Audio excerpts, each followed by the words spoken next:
I feel a bit sorry for the boys carrying that coffin. Herman Van Rompuy is heavier than you might think. Requiescat in pace, Eurone, in Septer. This represents the death of the euro, the death of the European project. As you can see, right across Europe, it's the under-30s in every country that are rejecting this model. They don't want centralised government.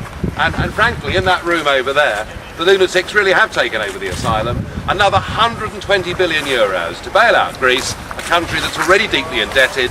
It's not going to help. We'll be heading for a third bailout if we go down this road.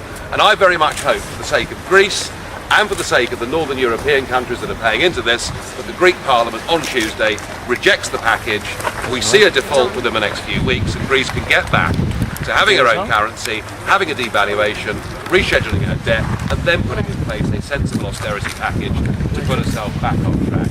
All we're doing here is reinforcing failure. As we warned for years, one size fits all was never going to work in the European context, and whilst we're pleased to be right with our prediction, we are genuinely sad that there are 42% of young people in Greece now on the unemployment scrap heap. So let's hope that some sense prevails in the Greek Parliament on Tuesday. Thank you. I'm not smiling. Well, look.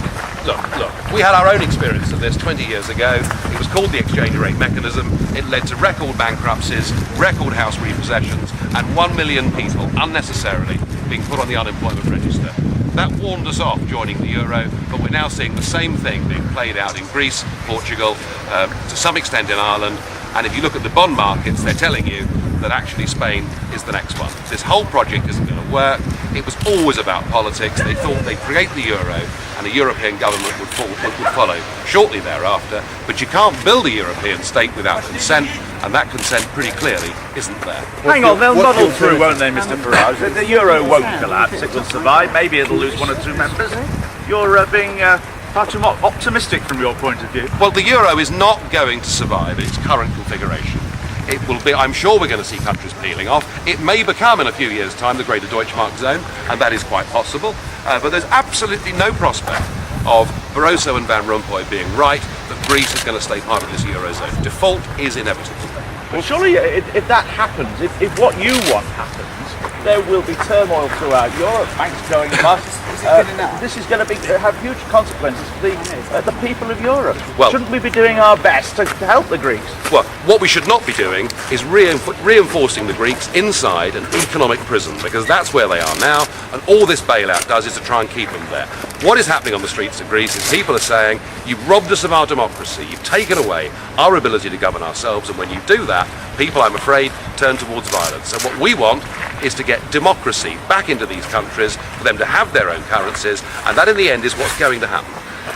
But Nigel, I mean, the idea that they should do absolutely nothing to help Greece, I mean, that's not... I want to help Greece. I want to help Greece. Good Europeans should want to help Greece get out of this awful prison that they're stuck in, and the way we do that is to help them get their own currency back, to organise a rescheduling of debt, and to help Greece get its democracy back, to get violence off the streets. That's what we should be doing. But what would that mean for the European banks? The European banks are going to take a hit at some point anyway. I would have thought they need to be debt right down to perhaps 50%. But you know, if you're a bank owed a very great deal of money, it's better to get 50% of it than none of it. Down the path we're going now, this is heading for a total bust. So would you have a UKIP-style bailout of Greece, or would you just ignore them?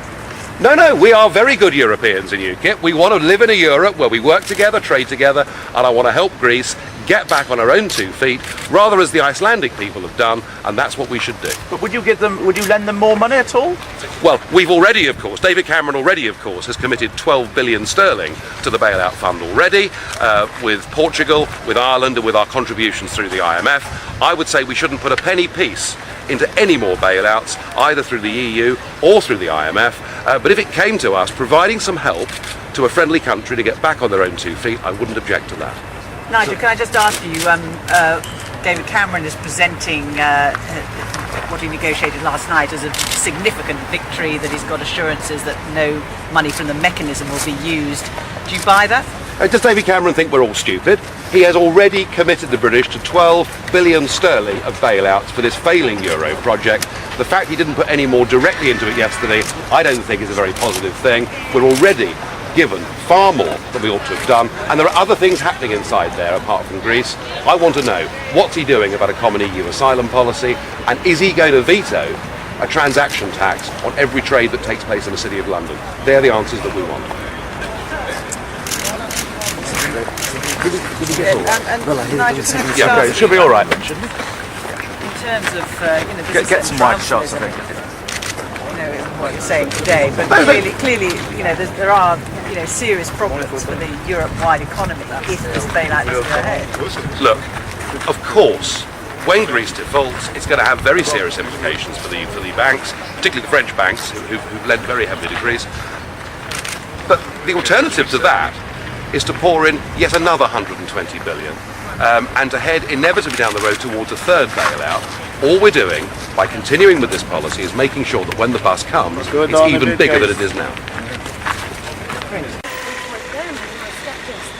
Joined by thousands of people who do not believe that the euro actually has a future and listen to the conflict. There's been a massive change over the last few months, and opinion polls now show that the euro, as it's currently constructed, is dead, and that actually the European project itself is now under very, very serious threat, as tens of millions of people, particularly the under 30s in Europe, reject the idea of being governed by centralised, undemocratic bureaucracies.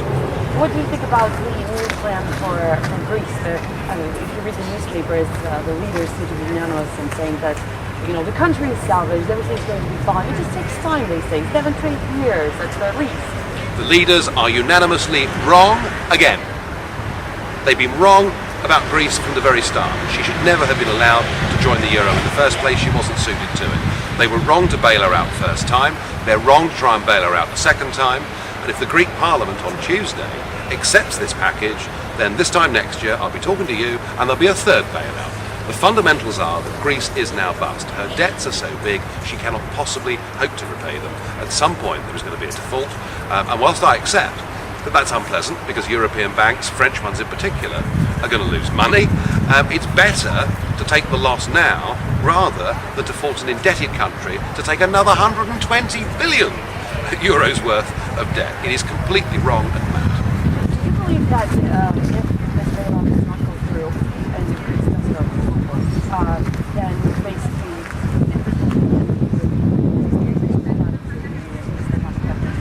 Well, it will certainly be the end of the euro as it's currently configured. We'll see other countries leave, and we'll finish up effectively with the Greater Deutschmark zone. Of that I'm fairly sure. As far as the overall European project itself is concerned, the two big achievements really.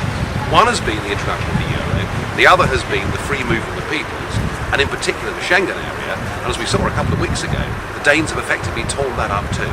So yes, there is going to be a new debate about what kind of Europe do we want to live in, and I think this European Union, headed by the Van Rompuys and the Barrosos, is something that increasingly is being rejected.